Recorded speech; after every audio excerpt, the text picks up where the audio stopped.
aquí en Mega Noticias, y nos enlazamos justamente con la diputada federal Adriana Dávila, diputada del Partido Acción Nacional. Adriana, ¿cómo estás? Como siempre, un gusto platicar contigo. Al contrario, Paco, el gusto es para mí. Muchas gracias por la oportunidad de estar contigo y con tu auditorio. A ver, me gustaría conocer tu opinión de cómo vamos con el tema de la corrupción en el país.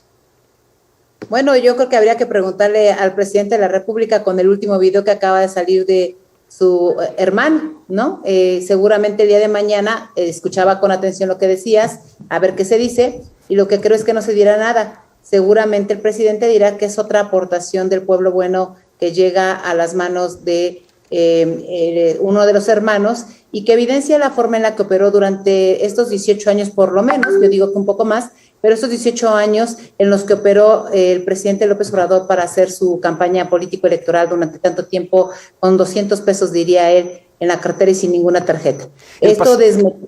Sí, el pasado 1 de julio, en su mensaje por el tercer año del triunfo histórico que lo llevó a la presidencia de la República, el presidente dijo casi textualmente: no hay quien pueda poner en duda la eliminación de la corrupción. Los resultados están a la vista. Sí, los resultados están a la vista, por eso tiene una secretaria de la Función Pública que fue destituida. Por eso no se ha procesado ninguno de los casos de corrupción en tema de Pío, por ejemplo. Hoy este nuevo video que aparece, pero también tenemos el caso de Ana Gabriela Guevara, los sobreprecios en la compra de medicamentos, los sobreprecios en la compra de ventiladores en su momento por parte del hijo de Manuel Bartlett, las casas de Irma Heréndira y John Ackerman, y como eso, muchos otros temas que en su gobierno, por ejemplo, con el 80% de las compras que se han hecho o de las adquisiciones y los servicios del gobierno de manera de adjudicación directa. Entonces, creo que si podemos hablar algo de este gobierno concretamente, es que es el gobierno de la corrupción. Este es el gobierno que ha rebasado la corrupción de todos aquellos otros gobiernos. No estoy justificando lo demás. Creo que debe castigarse cualquier otro acto de corrupción que se haya cometido en el pasado. Pero en este caso, concretamente, en un gobierno que prometió eliminarlo y que fue su bandera y que sigue además con toda, yo diría, desfachatez, mintiéndose al respecto, pues me parece que hay muchas cuentas que entregar. La Auditoría Superior de la Federación también, Paco, ha planteado y ha señalado muchos de los casos de corrupción, entre ellos incluso en la construcción de Dos Bocas o en la construcción del nuevo aeropuerto en Santa Lucía. Vaya, no hay un solo rubro, uno solo, Paco, en donde no se evidencie la corrupción de un gobierno que utiliza la justicia como justicia selectiva. A mí me gustaría ver a la Fiscalía General de la República, encabezada por Alejandro Gertz Manero, de verdad empezando a procesar estos datos. También quisiera ver a quien yo le tenía mucho respeto, que era Santiago Nieto, también empezando a tratar estos casos. Y lo único que yo he visto en los últimos años, en los últimos 2 años especialmente, es una justicia selectiva, un manejo político electoral de los temas y una gran impunidad en todos los rubros, pero en la corrupción, por supuesto, es el signo de este gobierno. En esto que mencionas, Adriana, de la justicia selectiva, hablaríamos de que la UIF es esa herramienta, déjame decirlo así, esa herramienta para tener esa justicia selectiva. Fíjate que quiero decir algo que para mí es verdaderamente patético, Paco, porque yo conocí a Santiago Nieto como un hombre íntegro, como un hombre serio, como un hombre responsable. Tuve la oportunidad incluso de votar por él cuando fue cuando fue titular de la FEPADE, e incluso defendimos los embates que se habían dado respecto de, en ese tiempo, la estafa maestra. Recordarás que fue parte de lo que se planteó, de todo lo de Oberdeck. Bajo ese esquema, para mí sí me asombra, me genera esta frustración de ver a un hombre tan inteligente usando la Fiscalía General de la República en un tema evidentemente político. Le sucede algo a los técnicos de esta administración, le sucede a López-Gatell, se convierten en elementos político-electorales, le está sucediendo a Santiago Nieto y le sucede a Alejandro Gertz Manero. A mí me parece que tenemos 2 instrumentos que están usándose de manera electoral y el paso de la política pública a la política electoral es muy grave porque cuesta vidas y la corrupción también cuesta vidas. Ya lo vimos con la línea 12 del metro, lo estamos viendo con todos estos esta falta de mantenimiento, por ejemplo, para la parte de infraestructura hidráulica, en donde se le quita a la Comisión Nacional del Agua todos los recursos, y vemos hoy las inundaciones en Atizapán, los hospitales inundados, la falta de medicamentos. O sea, eso está costando vidas y eso es parte de la corrupción. Yo tengo y tenía un alto concepto de las capacidades técnicas, jurídicas, de personajes, concretamente en el caso de Santiago Nieto, y para mí es un poco frustrante como servidora pública ver en lo que las personas se convierten en un momento en el que se les da poder. Creo que él tiene muchos más elementos como para poder usarlos de manera no selectiva, sino de manera profesional. La patria se lo agradecería. Bien mencionabas hace un momento, y quiero recapitularlo, con una pregunta. ¿Qué hace falta? ¿Por qué?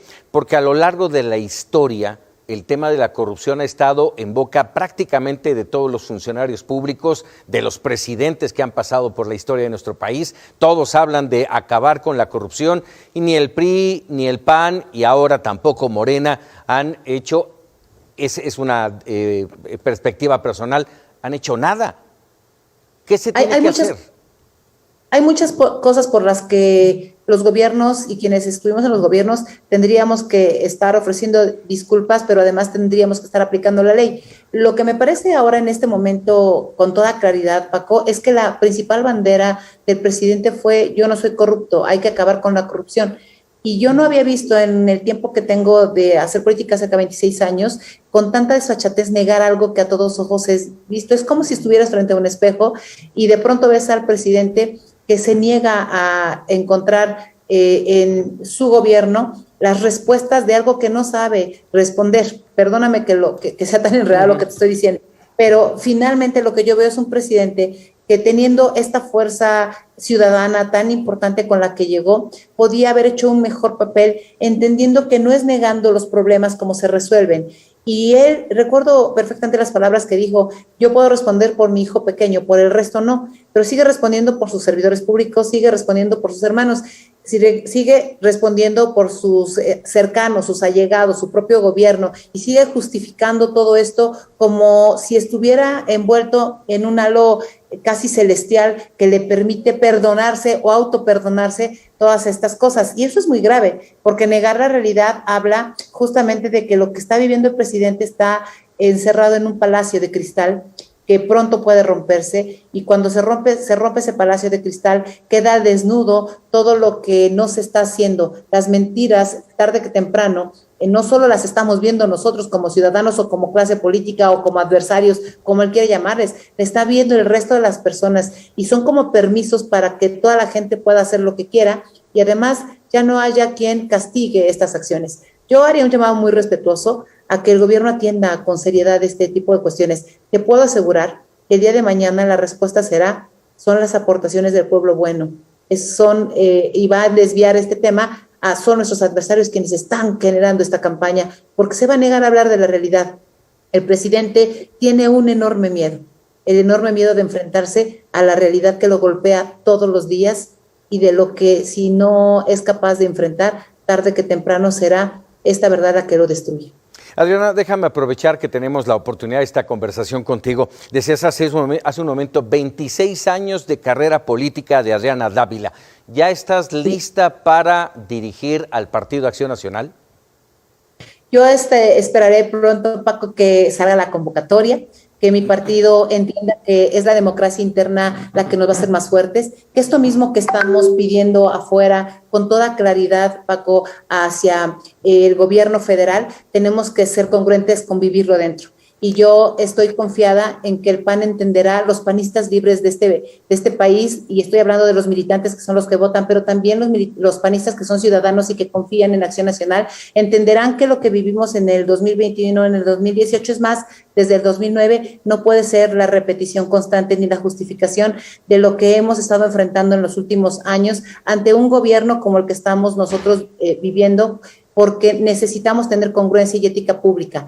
Y bajo estas circunstancias, los ciudadanos deben ver en el PAN una alternativa. Y yo confío, Paco, confío en que serán los ciudadanos de este país los que logren hacer que este movimiento tan pronto llegue y llegue el momento de enfrentarlo, nos permita recomponernos, reconstruirnos. Ya hay cimientos que pusieron nuestros fundadores, pero hay que estar preparados para tener un partido acorde al siglo XXI, que entienda las necesidades de los ciudadanos, que conozca la calle. Yo durante estos 26 años te puedo decir que he hecho campañas, he estado al frente de proyectos, he estado en la administración pública, soy una mujer que conoce perfectamente la militancia y espero que eso y mis credenciales hoy, con las que yo quiero competir, no quiero competir por un asunto, ya me toca, ni estoy poniendo mi género al frente. Lo que estoy diciendo es que como mujer puedo darle a este partido la audacia necesaria que se requiere para construirlo con toda la fortaleza de la militancia. Y te lo pregunto porque hoy te hace visible Gustavo Madero como la única mujer enfrente de Marco Cortés, de Gerardo Priego y de Francisco Domínguez, el gobernador de Querétaro. Y te pregunto, ¿eres tú la mejor opción? Bueno, eso no lo tengo que decir yo, lo decidirán cada militante que vea en mí mi trayectoria y que se atreva a ver lo que me parece que en este momento estamos viviendo como país. Creo que ante los problemas tan grandes, tan importantes que vive México, se necesita un PAN que pueda dar con cara limpia la cara por los ciudadanos y las ciudadanas y que pueda defender las causas de México a través de la construcción de una institución fuerte. Y además me parece que se necesita entender dos cosas y dos mitos que queremos romper, que el PAN está conformado por panistas libres, los panistas que quieren y van a elegir de acuerdo a las capacidades y experiencia de cada uno de nosotros esta nueva dirigencia.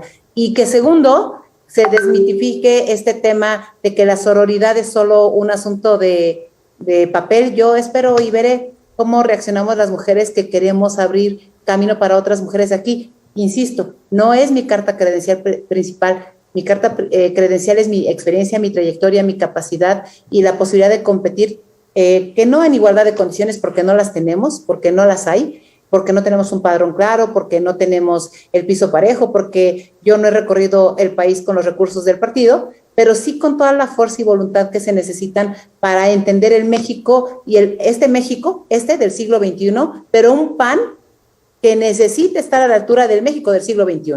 Hablabas déjame preguntarte, ¿le hace falta reinventarse al PAN? Y te lo pregunto porque dentro de los candidateables, déjame decirlo, está el propio Marco Cortés, actual dirigente de Acción Nacional, con resultados, no muy alentadores luego de la elección del 6 de junio. Cuando te decía que López Obrador se niega a ver la realidad, lo peor que nos puede pasar a los panistas es negarnos a ver la realidad. Es hacer análisis que vienen de la irreflexión, porque los triunfos que se dieron en algunos lugares, pero no puedes sustituir un triunfo con derrotas en otros lados. También cuando yo he hablado de que el presidente López Obrador no conoce el país, que lo único que hizo durante sus recorridos fue sembrar el odio entre nosotros y no conocer los problemas de los mexicanos, también necesitamos que las dirigencias y quien encabece conozca el país desde sus necesidades. Mi propia historia de vida, Paco, me ha permitido conocer cada necesidad del país porque yo las he vivido, las he padecido, las he sufrido, pero también las he superado. He roto muchas barreras que la pobreza, la desigualdad generan en un país en donde nosotras no valemos si no nos hacemos valer. Y creo que eso ayuda muchísimo a entender un país que conoces, no solo porque lo visitas, no porque haya un turismo electoral, lo conoces porque aprendes a hablar con los militantes. Pero Adriana, ¿Marco Cortés se debería de reelegir? Insisto en esto. Marco Cortés tiene su derecho de participar, yo no le temo a la competencia y yo creo que, y espero que ellos tampoco le teman a la competencia. Hay que poner a prueba el padrón. Cuando alguien me dice, oye Adriana, ¿por qué te estás aventando? El padrón está amañado, ya no se puede hacer nada. Y mi respuesta con muchos amigos ha sido, pues dejen de hablar solo entre las cúpulas. Si hablaran con los militantes, si hablaran con la gente de pie, si conociéramos que los ciudadanos lo que hicieron hoy en algunos casos fue votar en contra de Morena y no a favor de nosotros, si se nos quita el síndrome del cajero, que yo lo he planteado muchísimo, Paco, yo estoy segura que entenderemos que los votos no son nuestros y que hay que conquistarlos todos los días y que el PAN es un instrumento ciudadano. Fíjate bien, yo soy una panista que entiende perfectamente lo que Carlos Castillo Peraza decía, hay que cuidar al PAN porque el PAN es el instrumento que elegimos nosotros para cuidar a México. Y yo sí creo en el fortalecimiento de las instituciones, en esas instituciones que nos harán fuertes. También quiero decirte que yo no pretendo que la presidencia del PAN, ni nadie debería pretender, sea un trampolín para otras aspiraciones. Esa fórmula ya fracasó. Ya la vivimos en otros partidos y la vivió el PAN propiamente en el 2018. Con Ricardo Anaya. Claro, y yo quiero decirles a mis compañeros que el PAN tiene grandes prospectos para ser los candidatos a la presidencia de la República, que han hecho enorme esfuerzo en sus estados para dar buenos gobiernos, para hacer política pública eficiente, para que haya gobiernos que nos den ética pública, que no nos espanten con la UIF o la Fiscalía General de la República. Estoy segura que tenemos entre toda esta baraja de amigos y amigas panistas que al frente de sus gobiernos han hecho un gran trabajo. Tenemos una gran baraja que presentar ante los ciudadanos con ética pública, con decencia pública. Y bajo ese esquema, yo quiero invitarlos a que hagan esa misma reflexión de qué es lo que le conviene en este momento, en esta circunstancia, al partido. Pues mucho que platicar en las próximas semanas contigo, Adriana. Esperamos realmente volver a encontrarnos porque son muchos los temas todavía que están pendientes de retomar. Adriana Dávila, te agradezco como siempre. Al contrario, Paco, muchísimas gracias. Un gusto, como siempre, que me des la oportunidad de platicar contigo y con tu auditorio. Muchísimas gracias. Ahí tiene usted, es el punto de vista de Adriana Dávila, la diputada del Partido de Acción Nacional. Y vámonos con otros temas.